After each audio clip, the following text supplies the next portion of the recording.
Hello, hello. Everybody hear me?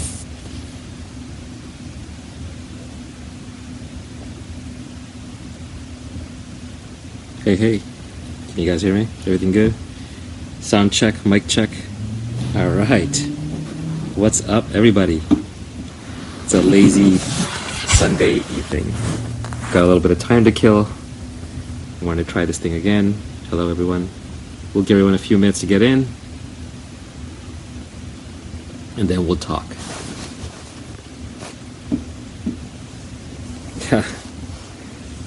I'm not going to take questions just yet. I'm going to let people come in for a little bit.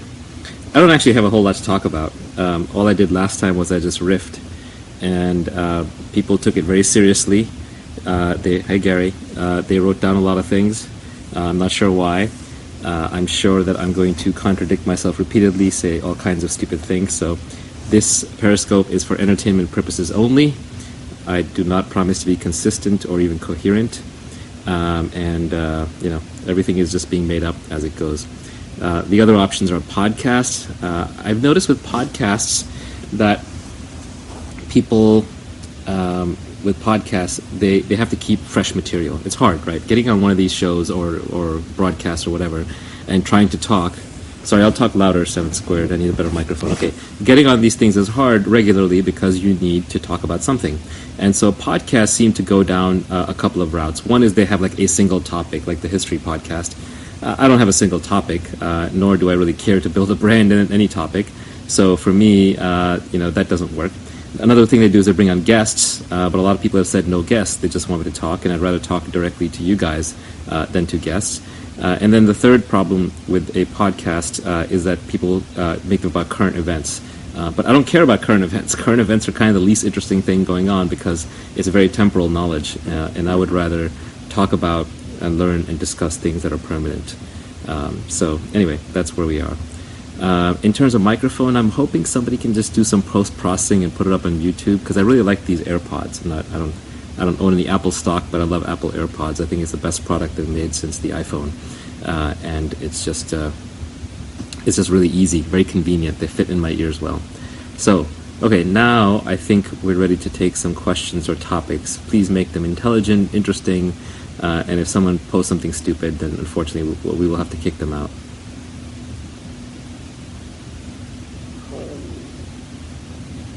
There's a lot of crypto questions. I'm not the crypto expert. I don't know who Blockchain LLC is.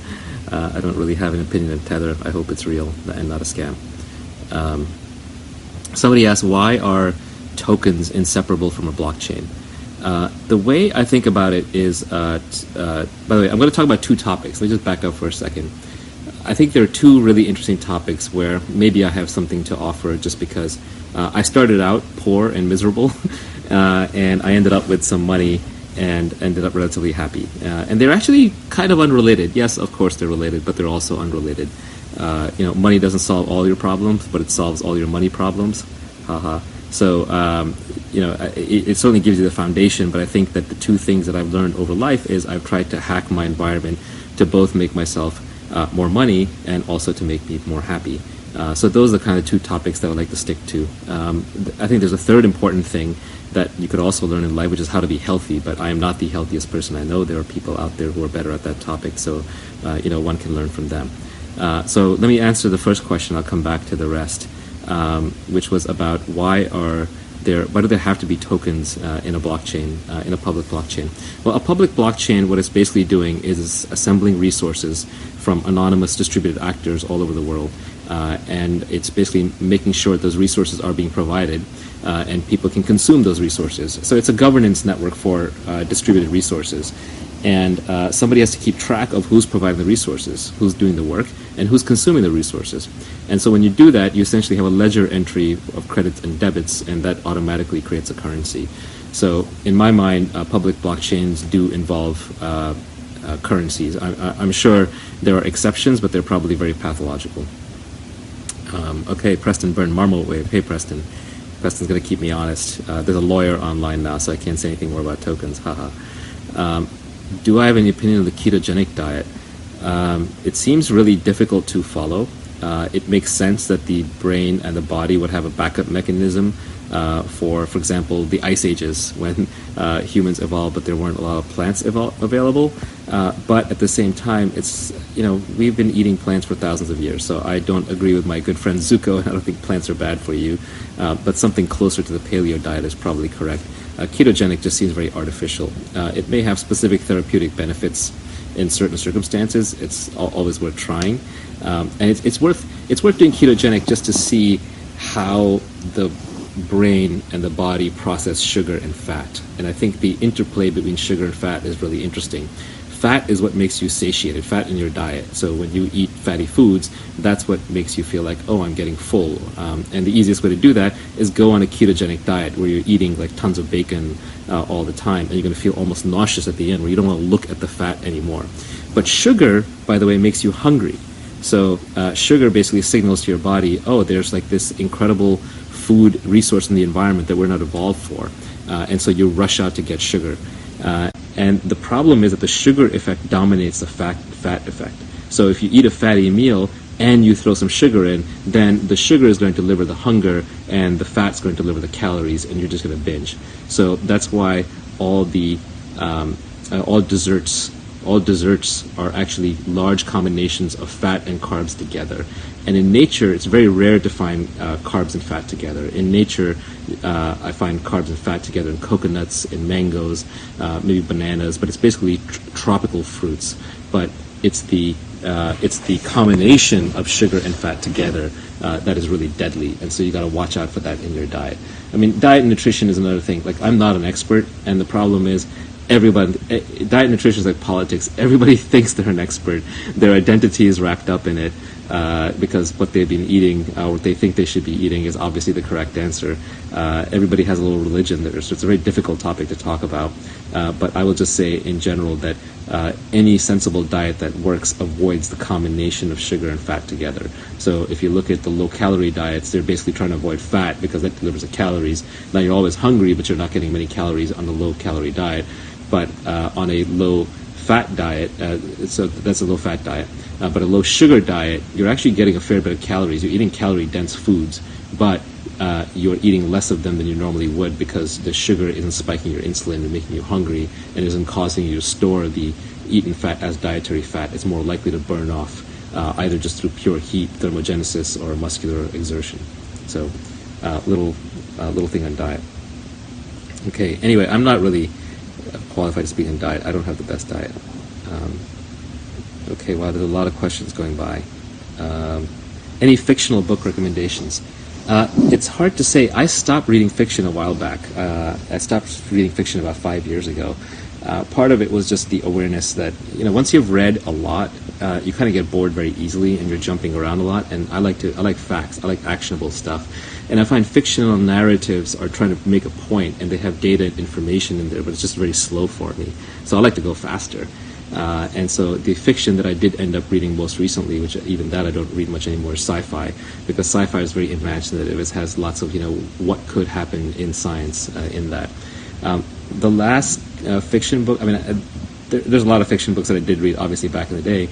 I still recommend Snow Crash. If anybody here is into sci-fi at all and has not read Snow Crash, it is an incredible cyberpunk novel written probably 20 years ago now, still incredibly forward-looking. In some ways, it predicted cryptocurrencies, it predicted virtual reality, it predicted parts of the internet.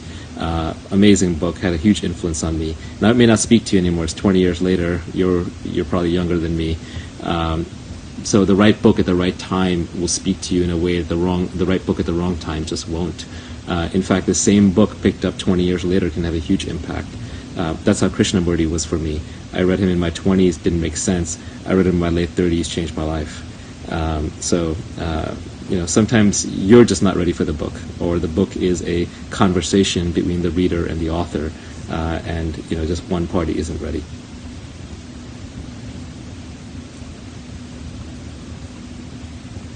People are asking me about my status elites tweet. I've been thinking a lot about status versus wealth recently. And the reason I've been thinking about status versus wealth is because I think deep down, all of us want to be free. Everybody wants to be free. Nobody wants to be told what to do or how to live their life according to anybody else. And one of the easiest path to their freedom to get rid of a certain set of troubles, to get rid of the money problems, is money. So even though most people will say they're above it, or they don't need it, or it's not part of happiness, I don't think the world would be a worse place if we made everybody richer. And I don't mean in the sense that we double the money in their bank accounts. That's just a nominal thing. But I mean like a real thing. Like if everybody had a nicer house, and we could make it environmentally conscious, and everybody had a nicer car, and we could make an electric car, and everybody had enough food on the table, and everybody had reliable, high-quality internet and bandwidth. Whatever they had, if they had 2x of it, the world would be a better place. I don't think the world would be a worse place. So I think overall, making everybody richer, and I'm not even talking about socialism, I'm not talking about redistribution, I'm just saying everybody richer would be a good thing. And wealth is a positive sum game. The reason businesses work, the reason Silicon Valley works, is because we can get together, create a product or service, and create more value and more wealth than before we found it. So this positive sum game of capitalism, I think, gets a bad rap. And so I don't think there's anything wrong with wanting to be wealthy. The problem is that people they signal against wealth. They talk about how money is the root of all evil, or they say, oh, I'm beyond wealth, I don't want wealth, or they attack income inequality and so on. And a lot of this is people just status signaling. They're trying to gain status in the eyes of the tribe, saying, look, I'm looking out for the entire tribe, not just the few people who are getting ahead. And what I don't like, and status signal is needed to some extent. You just can't have the oligarchs run the world. You have to have other hierarchies besides a money-based hierarchy. A money-based hierarchy rather than an oligarchy. So you want other ways to order people other than oligarchy. Obviously, there are many more things that have merit. But I find that many of the others are zero-sum games. Whereas with wealth, we can all be wealthy. All of us, imagine if the entire world, imagine if everybody in the world was a hardware engineer or a software engineer, right? Just don't ask me how, but we have a magic demon who can come in and retrain everybody, right? He's the education demon and turns everybody into an engineering level or PhD level, master's or PhD level good engineer in software, hardware, whatever you want, chemical engineering. Pick some hard science, but real engineer. I guarantee you that within 5 years, the robots would be doing all the work in the world, and we would be living with massive wealth and abundance, and we would all be better off. So why not? Why shouldn't we go for that? So recently I've been thinking a lot about wealth or status, because one of the things that annoys me about status, and status is the currency that politicians and academics and journalists move in. It's a zero-sum game where for me to be higher status than you, you have to be lower status than me, or vice versa. The thing I don't like about the status game is that one of the ways they seek status is by attacking wealth. And I think it's great to basically create wealth for all of us, abundance. And one of the things, one of the reasons why I get on Periscope is because honestly, I want to tell people whatever I know about how to make money in an ethical, honest, positive, non-zero-sum kind of way. So that is a goal of mine, and I've been working on a related tweet storm. But anyway, someone's saying make sure only the people who own the robots see the wealth. Well, I mean, at some point, something becomes so abundant that everybody has it by default. At some point, human society became so advanced that we decided to have roads and sidewalks, and now everybody benefits from roads and sidewalks, whether or not they're part of the system or not. So I would say overall, wealth creation, if done right, if done in a non-monopolistic way, can make everybody rich. No, Jackie Akfi says wealth is relative. That's not true. You're trying to make it a zero-sum game again. Yes, it's relative in the sense that I can score it against each other. But if I'm if I'm a millionaire and my neighbor's a billionaire, we can both still drive nice cars. We can both still eat well. His being a billionaire or her being a billionaire doesn't take anything away from me. So you have to get out of that relative mindset, because if you get into that relative mindset, you're always going to hate people who do better than you. You're always going to be jealous. You're going to be envious of them. And they'll sense that when you try and do business with them. When you try and do business with somebody, and if you have any bad thoughts about them or any judgments about them, they will feel it. Humans are wired to kind of feel what the other person deep down inside feels.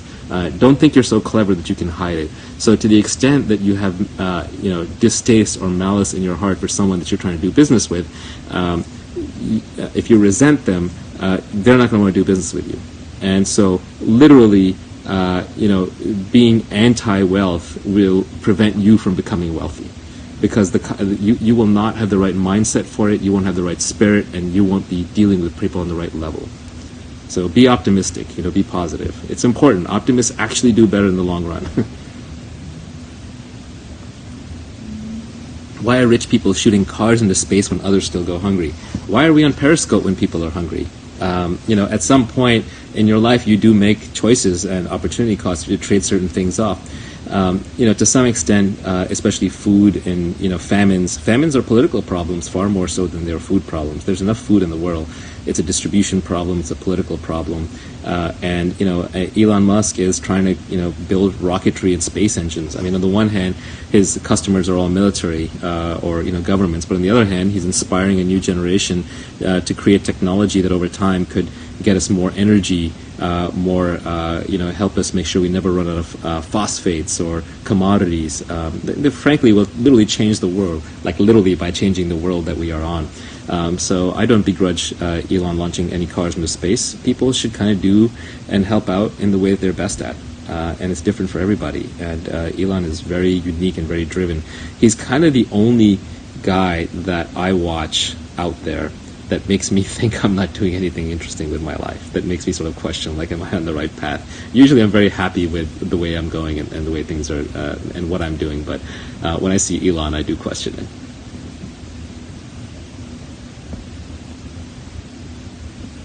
Yeah, a little Elon worship.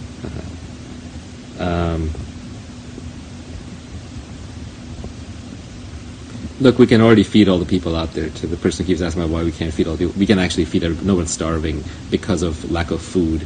It's because of distribution. It's because of politics. It's because of war. It's because warlords use food as a weapon. It is incredibly rare for someone to starve. And in the United States, it's nonsense. I grew up incredibly poor. I mean, we basically could not starve. The U.S.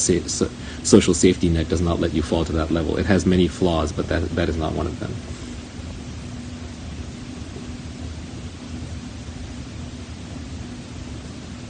Do I think basic income will be needed in election? Basic income is a very tricky topic. I think the best basic income is the one that we create through technology abundance. So everybody has electricity, everybody gets basic education, everybody gets universal health care. Those are basic abundance through delivered goods. The moment you start delivering people money, because money is a universal adapter, you can turn it into anything, then people always want more. There's sort of an insatiable desire for it. And I just fear that a basic income plus a direct democracy would essentially lead to a complete economic collapse into socialism, because the moment that the bottom 51% figures out they can vote themselves all the money from the top 49%, that's what happens. And it's logical. I would do the exact same thing if I were in their shoes. I would just vote for higher and higher and higher basic income. So I think the sentiment is good, but I think the execution is flawed. There's also a dystopian side of it where the people who are providing the basic income then agree to do it, but grudgingly they take away the rights to vote and sort of the rights from the people who are receiving basic income. You create a permanent underclass. And at the end of the day, I think people want to work. People want to be useful. People want to express themselves. You're on this earth. You're an animal. You have capabilities. You're unique. Your DNA is unique. Your outlook is unique. Your capabilities are unique. Nobody wants to feel useless and just fed. People want to do things. People want to make a difference. So rather than basic income, I would rather plow all of that effort into education and opportunities for people. And creating technology-enabled abundance through robots and machines and factories and automation that we can provide all the basics of life for free or near free.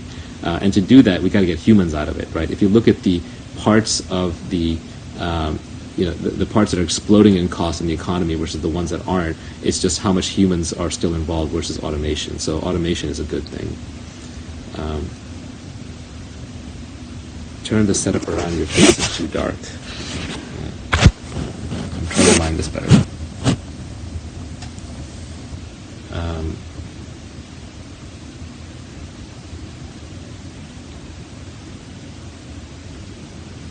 Do I believe happiness and purpose are interconnected? Happiness is such an overloaded word, I'm not even sure what it means. I think that peace and purpose kind of don't go together. for me these days, happiness is more about peace than it is about joy. So in that sense, I think a purpose can be a little misleading. If it's your internal purpose, if it's your moment to moment, that's what you most want to do, then sure, you'll be happy doing it. But if it's sort of this externally inflicted purpose, like society wants me to do X, or I am the first son of this, so I should do Y, or I have this debt or burden that I took on, then I don't think that's going to make you happy.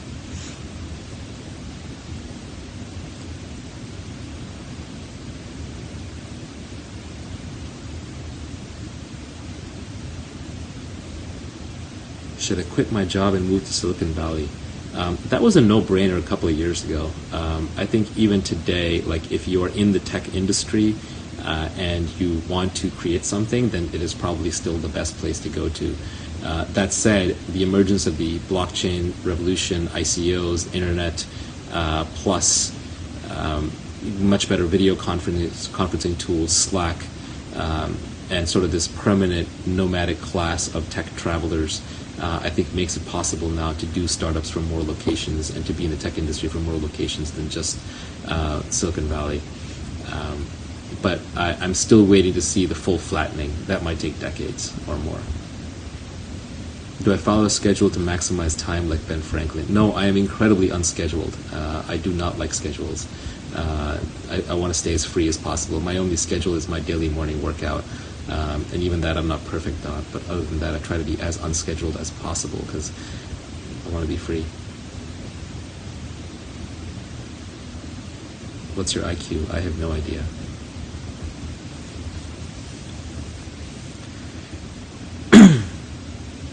Why am I doing this? I was bored.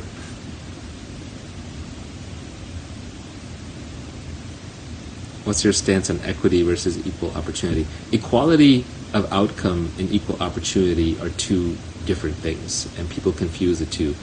Free people, when given equal opportunities, will be free to make different choices, and different choices will map to the real world in different ways and will lead to different outcomes. So some people will do better and some won't, and they will end up with unequal outcomes because they made unequal choices. So you can give people equal opportunity, and that's things like estate taxes help create equal opportunity. Free education helps create equal opportunity, but equal outcome is the exact opposite. Equal outcome destroys all motivation and purpose. It destroys markets, destroys signals. That's the slippery slide to communism. So if you want to have a healthy society, then you give everyone equal opportunity. I say equal in quotes because life isn't fair. I mean, sometimes you might be born, you may be born with a crippling disease. That's not fair. You might be born in the third world. That's not fair. You might be born, to the wrong parents who just didn't take care of you the right way. You may have eaten the wrong thing or fallen down the stairs. There's no fairness in life. So there's actually no equal. But what you can do is you can try and provide equal resources and equal opportunities, not get too caught up in this idea of something unfair happened to you, because that'll just distract you from doing what you can do, from the things that are under your control. And then stay away from equal outcome. Equal outcome systems are awful.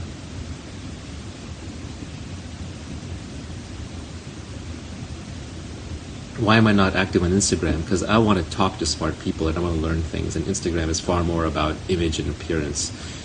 It's a social network for people who are, I think, very image-driven. I'm very word-driven. How would I fix student loan debt? Well, I think the total endowment of all the universities in the United States is somewhere over $1 trillion. It might be like 1.2, 1.4. And I think the entire student loan debt is around $1.2 trillion. So the universities can actually solve the student loan debt problem. They can forgive it. I think the problem is we're over-educated in weird ways and we're miseducated. So we've adopted, we have this legacy idea, the only way to be properly educated is university. A university is much more about filtering smart people out of the noise and then credentialing them, stamping them so an employer can say, oh yeah, this person went to a good university, they're probably pretty smart. They kind of get acceptance into being an elite class. The aristocracy of the United States are the people who went to good schools versus people who didn't. They just have very different outcomes in life from that moment on. And then you just have to pay a lot of money for that credential stamp, and if you're a poor kid, maybe you're lucky you get a scholarship and you end up in debt. So I think that whole system is pretty broken. We have to separate credentialing long term from education. Filtering, credentialing, education are different things. So anyone should be able to take a test that proves that they're good enough and get a stamp. It doesn't matter whether they went to Harvard or they went to their local school or they didn't go to school. So you need that kind of a system to emerge, and that'll start breaking the university problem. Also, the federal government is underwriting student loans regardless of the earning power of that graduate down the road. So even though I started out as an English and history major and I love those topics, I don't think the government should have been subsidizing my degree in English and history, because I probably would not have been able to pay my student loans back. In fact, they should have been encouraging me a little bit to at least pick up something vocational for my own sake and also for the sake of the taxpayers, to sort of balance that bill out. So I could see some combination of a tax on university endowments combined with a student loan forgiveness program, combined with, hey, we're not going to fund you anymore for things that are never going to be able to be repaid. So there's a different funding level based on what you choose to do in the future. And student loans should probably be dischargeable in bankruptcy, otherwise you end up in some kind of a debt slavery situation. I'm sure there were lobbyists behind that one.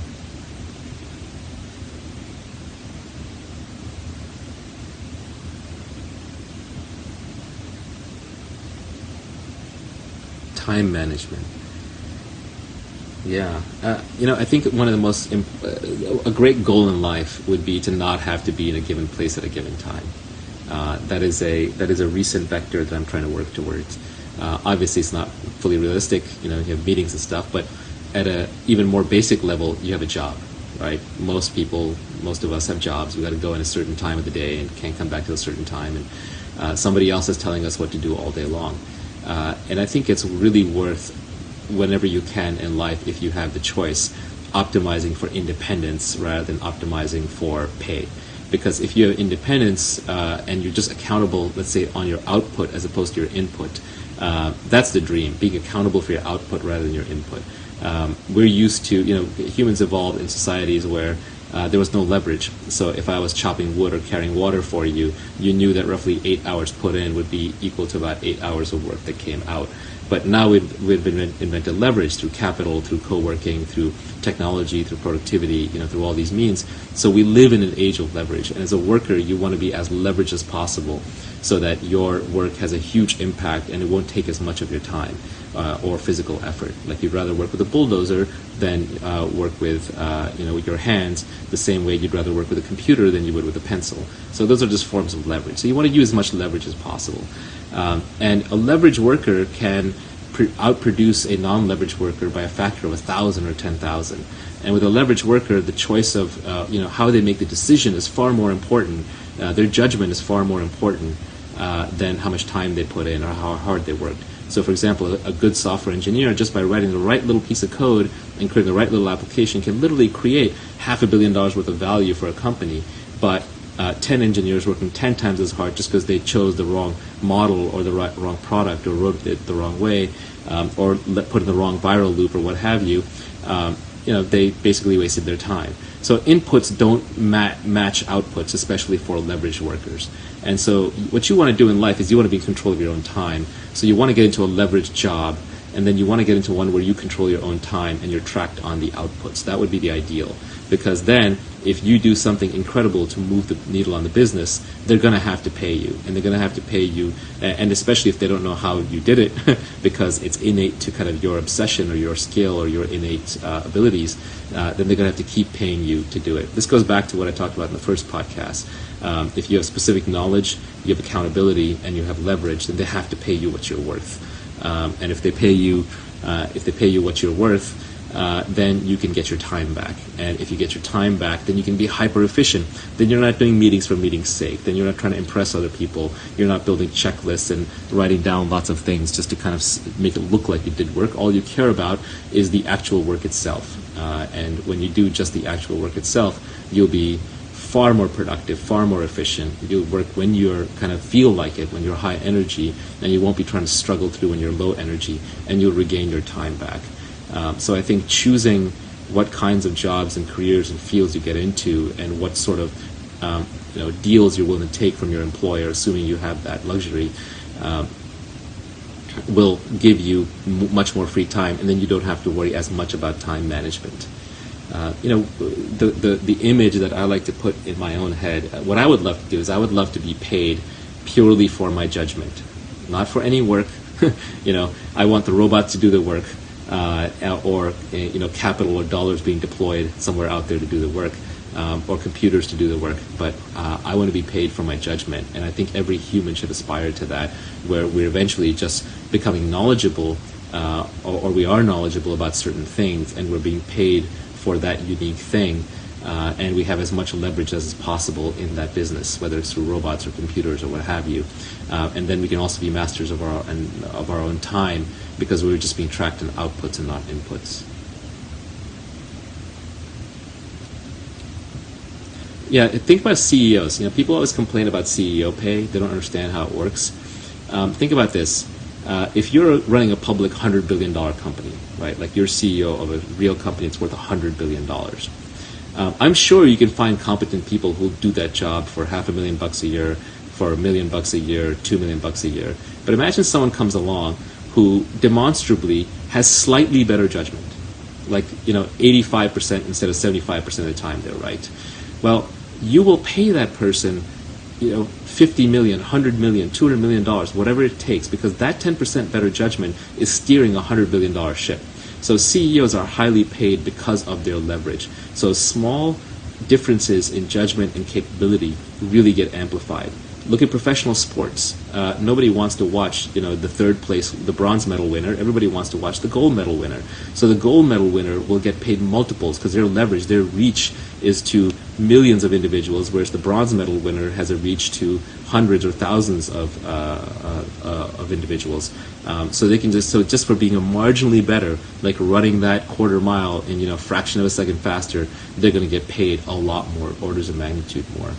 So leverage just has that effect and magnifies things. So being at the extreme in your art is very important in an age of leverage. And you're never going to be the best in the world at anything unless it's something that you just absolutely love to do.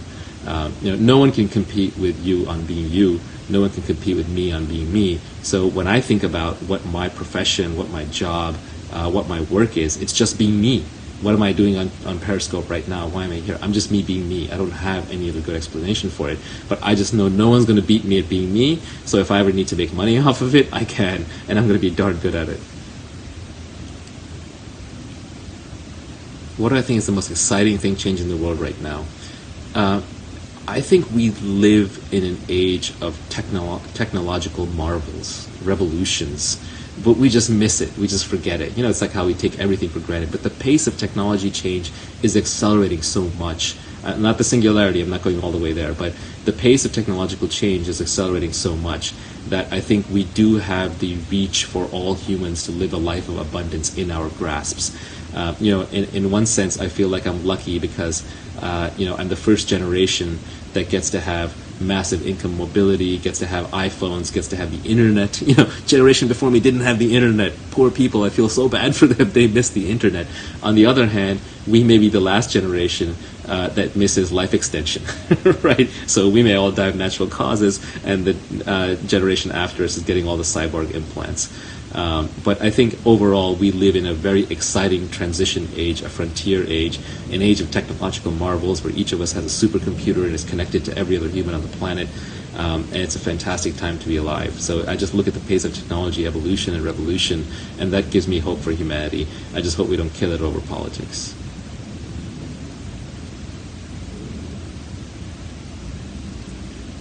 Do I fear death? I don't think anybody can have a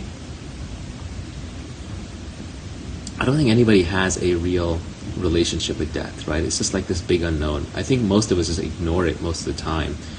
If you didn't ignore it, you probably wouldn't function as a normal social individual. You'd probably be in a very different state of mind. But yeah, I don't fear it, but I don't think I know it. I kind of feel like every moment is a death. You can't go back to the past. No one's ever gone back even a second. I don't even remember what I said 2 minutes ago. At best, it's some fictional little memory tape in my head. So as far as I'm concerned, my past is dead. It's gone. So all death really is, it means no more future moments. So this goes back to the thing where if you really think about it, literally all that exists is this moment. That's all there is. There is no future. That's a fiction in your head that nobody can predict the future. There is no past. Nobody's gone back even an inch in their past, not even a second. So that doesn't exist. So literally all that exists is this moment. So I feel like you're dying and being reborn at every moment. And it's up to you to choose whether to forget it or to remember it. There's this guy that I follow on Twitter that I've worked with in the past and still do. He's a pretty interesting guy, but he goes under Kapil Gupta. Siddha Performance is the handle, and he basically likes to say that if you knew the moment of your death, if every human knew when they were born the exact moment that they were going to die, if there was a clock on the wall that was ticking away, your life would be completely different. It would be completely different. And that is an interesting thought exercise. But of course, we don't believe it. I installed this app on my iPhone for a while that reminded me 5 times a day that I'm going to die with all kinds of clever quotes, and I became desensitized to it like that. I just forgot about it immediately. So unfortunately, it's human nature to forget that we're going to die, and to sort of treat it as something that happens to other people but not to us. But I feel like the fundamental mysteries of life are somewhere locked up in death.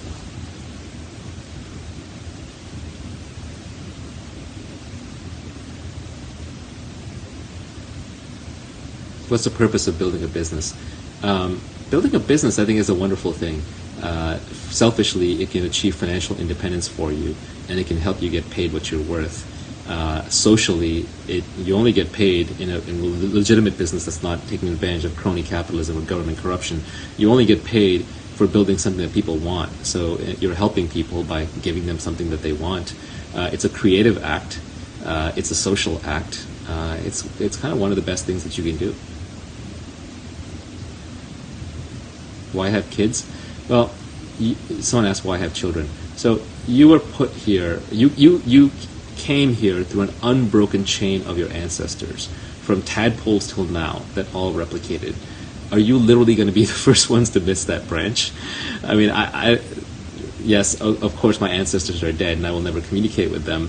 But I just can't even imagine the thought that I have great uncles and great grandfathers and great great grandfathers who suffered all kinds of misery and hell to survive and to replicate, and I'm going to say, oh yeah, I couldn't be bothered. I was having too good of a time to actually pass the genes along. So I think that's one reason to have children. I think a second reason is that when you have children, you learn to love something more than you love yourself. And you can talk about that all day long, but you've never had that feeling until you've had a child. And it's very important for all of us, I think, to experience that feeling. Thirdly, I think that at some level, if you don't have kids, your genes, you don't want your genes to know that you've given up, right? You're a carrier for your genes, and you're sort of controlled by them, not in a puppets and strings sort of way where they're conscious and controlling you, but you're literally evolved to serve your genes. So I just feel like if you don't replicate, if you choose not to have children, then you're basically violating your biological programming in such a severe way that I have to believe that it will come back to bite you in your moods or in your sense of meaning or fulfillment later in life. Some people can't have kids, unfortunately, so for them, I think that they find God, or they adopt kids, or they love and give in other ways, and all that is valid. But I'm just saying that if you have the opportunity, do the service for your ancestors, have the kids, do the service according to your genes, have the kids, and give yourself the gift of loving something other than yourself, or more than yourself. What is a belief that I have that very few people would agree with me on? Well, I don't like to communicate those kinds of beliefs because I think that things should be reasoned independently and logically. Otherwise, I'm just conveying my experience or feelings to you, and what value does that have? Then you're going to take that on authority. So if I can't reasonably back it up, then I'm not going to explain it. Then I like to not say it. So I like to think that anything that I've reasoned through, that people would agree with me on. How do I promote my personal brand without involving ego? Well, no, your ego is going to be involved. My ego is involved. Ego is what makes us do things. So, at least at some level, yes, you can still do things out of ego, but for my ego, I've put up with and done things for the group, for the tribe that I probably would not do if I was completely egoless. If I was egoless, I would just write an anonymous book or publish anonymous podcasts. Like every time I hear about someone made a charitable donation anonymously, I'm really impressed by that, because I feel like that's a person who's risen past their ego.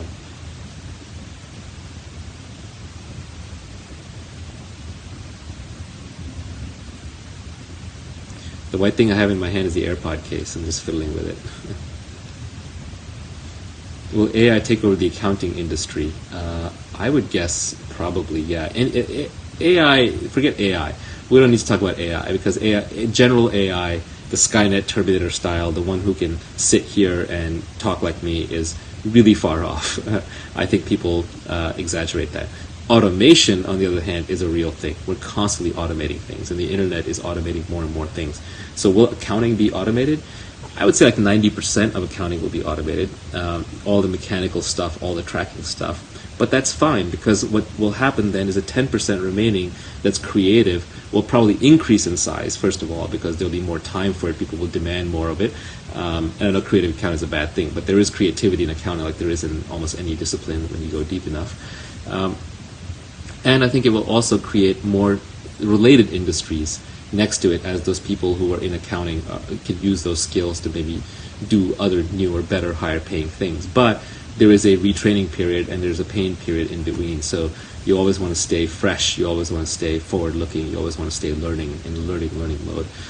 One of the biggest problems I think I have with the educational system is that when people graduate college, they stop learning, or they think they should stop learning. They've just been, it's not their fault, it's just they've been told every year, every month, read this, do this homework, do that subject, now cover this, and they've been given huge swaths of free time. And then all of a sudden, all that time is taken away, and very traumatically, you're thrown into the workforce and said, now get up in the morning to be at work by 8 a.m. You can't leave your desk till 6 or 7 p.m. You've got to grind on this, even if you think it's nonsense, that you're not learning anything. So then the work environment spends a lot of time beating your level of learning out of you. And not that you ever had the level of learning, because in school it was an autopilot. So I think what's really important is to develop a love of learning. That is more important than anything else. It's more important than what you learn. It's more important than what school you go to, and it's more important than what job you have. Keeping your intellectual curiosity alive is really important. And the only way that's going to happen is if you learn what you love, if you read what you love, if you do what you love. The moment you are doing it because somebody else is telling you to do it, or society is telling you to do it, you're just not going to stick with it. But the good news is that even if what you're learning to love, even if what you're learning is impractical, I still think it'll pay off in the long run, economically. And the reason is because eventually you just get good at learning, and so then you learn new things. So if you like to read, you'll read new things. If you watch podcasts, even if they're fluffy podcasts that you're not getting much learning out of, over time you'll just find yourself listening to more and more podcasts. You'll get bored of the same old topics and you'll move to something new. So just keeping that intellectual curiosity alive is far more important for your economic and intellectual well-being than it is to learn something that you frankly don't want to learn. If you're struggling through a subject, and unless you need it for graduation, drop it. Go learn something that you want to learn.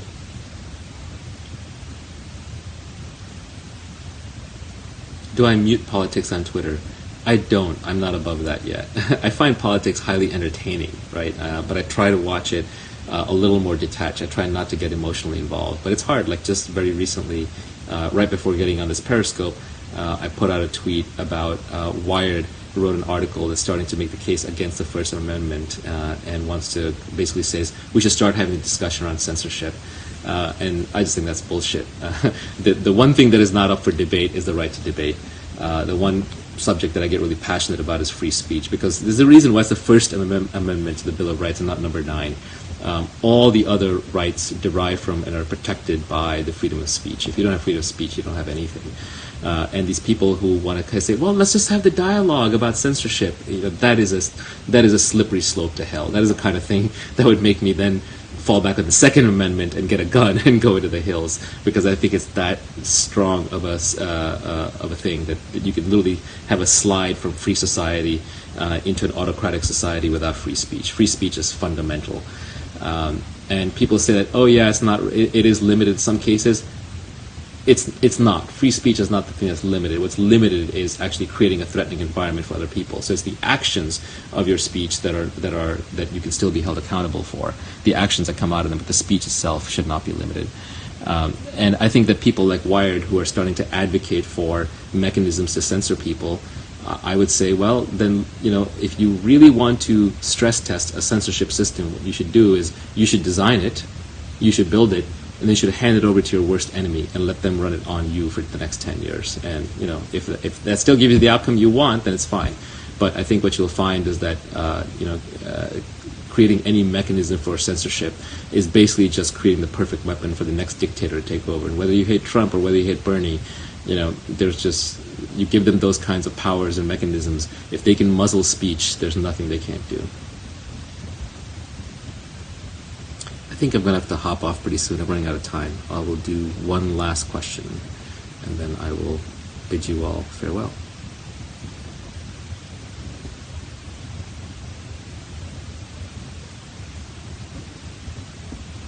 You always seem happy. What are you thinking about? Haha. Okay, I'll end on this. I'm not always happy, like anybody, but I know that when I'm anxious, usually my failure mode, and it's different for different people, but perhaps some of you are similar, my dominant issue, sometimes there's a clear and present danger, right? If you're being physically attacked, obvious, but even less obvious, something truly shitty happened, like your child got hurt, then you're going to be unhappy. There's no way around it. That's emotional. But I think a lot of us have this low-level, pervasive feeling of anxiety. If you pay attention to your mind, sometimes you're just running around doing your thing, and you're not feeling great, and you're just going to notice that your mind is just chattering and chattering about something, and maybe you can't sit still, maybe you feel like you have to get up and move to the next thing. There's this nexting thing, right, where you're sitting in one spot and you're thinking about where you should be next, and when you go in, so you're sitting down and you're thinking, oh, I should go get a cup of tea. You go get your cup of tea, and then you're like, oh, I got to go answer that email. I got to go answer it. Oh, I got to get to work. Oh, I need to be working out. It's always the next thing, the next thing, the next thing, the next thing. And that's creating this pervasive anxiety. And it's most obvious if you ever just sit down and try and do nothing. And I mean nothing. I mean not read a book. I mean not listen to music. I mean literally just sit down and do nothing. And the fact that you can't do that is because there's anxiety that's always trying to make you get up and go, get up and go, get up and go. And so just being aware that the anxiety is what's making you unhappy, I think, is important. And the anxiety is just a series of running thoughts. So what I do to combat anxiety is I don't try and fight it, but I just notice that I'm being anxious because of all these thoughts. And so in my own way, I try to figure out, would I rather be having this thought right now, or would I rather have my peace? Because as long as I'm having my thoughts, I can't have my peace. So I try to use my thoughts or try to let them run unchecked when I need to get something done, when I've decided it's important, when I've really sat there and decided it's important. Otherwise, just runaway thinking is just a recipe for anxiety, which is always causing me to try and live forward into the next, into the next, into the next. It's keeping me moving, and not happy, and not peaceful, and not present. So you'll notice when I say happiness, I mean peace. A lot of people, when they say happiness, they mean joy or bliss, but I'll take peace. Anyway, I think that's it for the evening. Thank you all for joining. Please don't try and take any lines out of context and crucify me on Twitter, because there's a lot of angry mobs running around Twitter this year. And hope that all of you are having great lives and end up wealthy and happy.